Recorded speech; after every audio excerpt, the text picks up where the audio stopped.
Classrooms used to pretend swords were too heavy for women. We're skipping the footnotes and jumping straight into 9 stories that prove otherwise. Fast pace, quick facts, and by the end you'll have a new favorite legend. Number 9. Hatshepsut, Egypt's forgotten pharaoh. If you blink, you'll miss her name between Tut and Ramesses. Hatshepsut showed up in 1479 BC wearing the full king kit kilt, crown, beard, the works. Relief carvings at Deir el-Bahari catch her leading raids south into Nubia for gold and respect. When she died, the next ruler carved her name off every wall he could reach. Too bad for him, the walls and her story are still standing. Number 8. Olympias, the Macedonian firebrand. Alexander's mom had zero chill.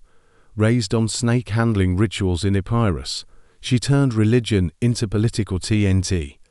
After Philip II swapped her for a newer queen, Olympias threw midnight rites, whispered the gods were on her side, and reportedly kept serpents in her bedroom because subtlety's overrated.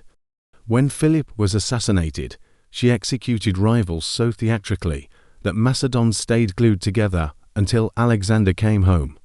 No snakes on a plane, just snakes on a throne. Number 7. Kola bint al-Azwar, the Desert Storm. 7th century Arabia was equal parts swordplay and slam poetry.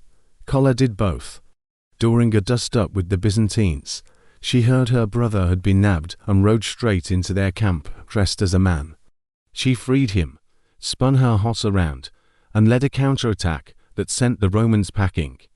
Later, at the siege of Damascus, she ripped off her helmet, hair whipping in the wind, and shouted a battle poem so fierce the line surged forward without another word. Try finding that in a modern speechwriter's toolkit. Number 6. Zenobia, queen who defied Rome. Palmyra, to 67 AD. Think Silk Road chic meets dessert grit. Zenobia took the throne after her husband's murder and decided Rome's tax plan wasn't for her. She snatched Egypt, Syria, and chunks of Asia Minor faster than you can sail it. She commanded troops, chatted up scholars in 5 languages, and minted coins with her face on them, a mic drop in metal. Rome eventually nabbed her, dragged her through the capital in chains, and she still negotiated sweet retirement packages for her kids. Audacious, the Senate said so right before they applauded. Number 5. The Trung Sisters, Vietnam's freedom riders. In 40 AD the Han dynasty's tax rates were murder literally. Trung Trac's husband protested and lost his head. Trac and her sister Ni didn't cry. They called every village within earshot and asked, "Who rides with us?" Thousands showed up, half of them women. In 1 year, they took 65 Han fortresses, set up a court where women served as generals and judges, and gave the Chinese a serious migraine. When reinforcements arrived, the sisters refused to surrender, leaping into a river rather than kneel.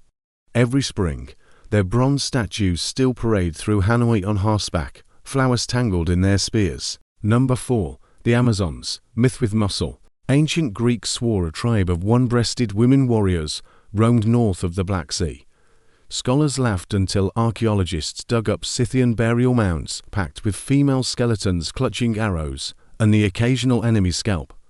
These women rode like the wind, shot composite bows from galloping horses, and accidentally wrote the playbook for every future heroine. Whether you call them Amazons or Scythians, they gave Wonder Woman her origin story. Number 3. Artemisia, queen of the Persian fleet. Picture Xerxes lounging on a golden throne while his fleet got schooled at Salamis. Down in the melee, Artemisia of Halicarnassus captained 5 ships, rammed a friendly vessel to escape Athenian triremes, then coolly advised the king to cut losses and run. Xerxes stared and muttered that his men had turned into women and his women into men.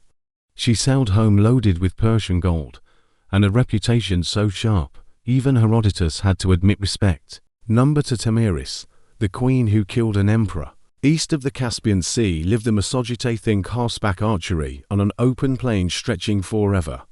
Cyrus the Great wanted their turf and tried a pick-up line, disguised as a marriage proposal.